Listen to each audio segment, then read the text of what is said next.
Hi ಎಲ್ರಿಗೂ ನಮಸ್ಕಾರ. ಎಲ್ಲರೂ ಹೇಗಿದ್ದೀರಾ? Welcome back to my channel. ನಾನು ಸೌಮ್ಯ. ಕಾರ್ನ್ಫ್ಲೆಕ್ಸಿಂದ ಒಂದು ಮನೆಯಲ್ಲೇ ಮಿಕ್ಸ್ಚರ್ನ ಹೇಗೆ ಮಾಡ್ಕೊಳ್ಳೋದು ಅಂತೇಳ್ಬಿಟ್ಟು ನೋಡ್ಕೊಂಬರೋಣ. ಮೊದಲಿಗೆ ಇದು ಪ್ರಾವಿಷನ್ ಸ್ಟೋರಲ್ಲೆಲ್ಲ ಸಿಗುತ್ತೆ. ಇದು 1/4 kg 25 ರೂಪೀಸ್ ಅಷ್ಟೇ. ನೆಕ್ಸ್ಟು ಎಣ್ಣೆನ ಕಾಯಲಿಕ್ಕೆ ಅಂತ ಇಟ್ಟಿದ್ದೆ. ಎಣ್ಣೆ ಕಾದ ನಂತರ ಎಣ್ಣೆನ ಚೆನ್ನಾಗಿ ಕಾಯಿಸ್ಕೊಳ್ಬೇಕಾಗುತ್ತೆ. ಅದಾದ ನಂತರ ಸ್ವಲ್ಪನೇ ಕಾರ್ನ್ಫ್ಲೆಕ್ಸ್ನ ಹಾಕಿ ನಾನು ಡೀಪ್ ಫ್ರೈನ ಮಾಡ್ಕೊಳ್ತಾ ಇದ್ದೀನಿ.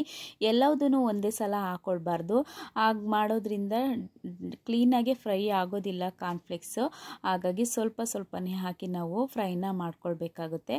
ನಂತರ ಡೀಪ್ ಫ್ರೈ ಮಾಡ್ಕೊಂಡಿರೋಂಥ ಕಾರ್ನ್ಫ್ಲೆಕ್ಸ್ನ ಒಂದು ಪಾತ್ರೆಗೆ ಎತ್ತಿಟ್ಕೊಳ್ತಾ ಇದ್ದೀನಿ.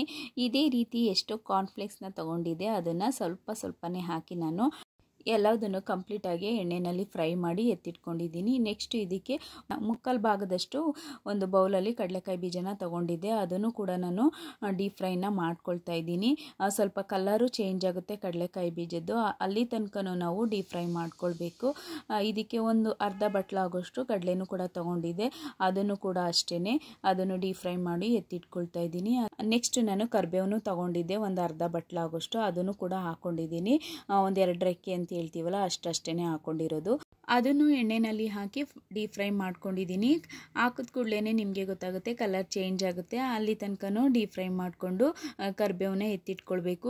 ಈಗಾಗಲೇ ಡೀಪ್ ಫ್ರೈ ಮಾಡ್ಕೊಂಡಿರೋವಂಥ ಕಾರ್ನ್ಫ್ಲೆಕ್ಸ್ ಮತ್ತು ಕಡಲೆಕಾಯಿ ಬೀಜ, ಕಡಲೆ ಮತ್ತು ಕರಿಬೇವು ಎಲ್ಲದನ್ನು ಒಂದೇ ಪಾತ್ರೆಗೆ ಹಾಕ್ಕೊಂಡಿದ್ದೀನಿ. ನೆಕ್ಸ್ಟ್ ಇದಕ್ಕೆ ಖಾರಕ್ಕೆ ಎಷ್ಟು ಬೇಕೋ ಅಷ್ಟು ನೋಡಿಕೊಂಡು ಚಿಲ್ಲಿ ಪೌಡರ್ನ ಹಾಕ್ಕೊಳ್ಬೇಕು. ನೆಕ್ಸ್ಟ್ ಇದಕ್ಕೆ ಅರಿಶಿನ ಪುಡಿನ ಹಾಕ್ಕೊಳ್ತಾ ಇದ್ದೀನಿ. ಬೇಕು ಅಂದರೆ ಹಾಕ್ಕೊಳ್ಬೋದು, ಇಲ್ಲಾಂದರೆ ಅರಿಶಿನ ಪುಡಿನ ಸ್ಕಿಪ್ ಮಾಡ್ಬೋದು.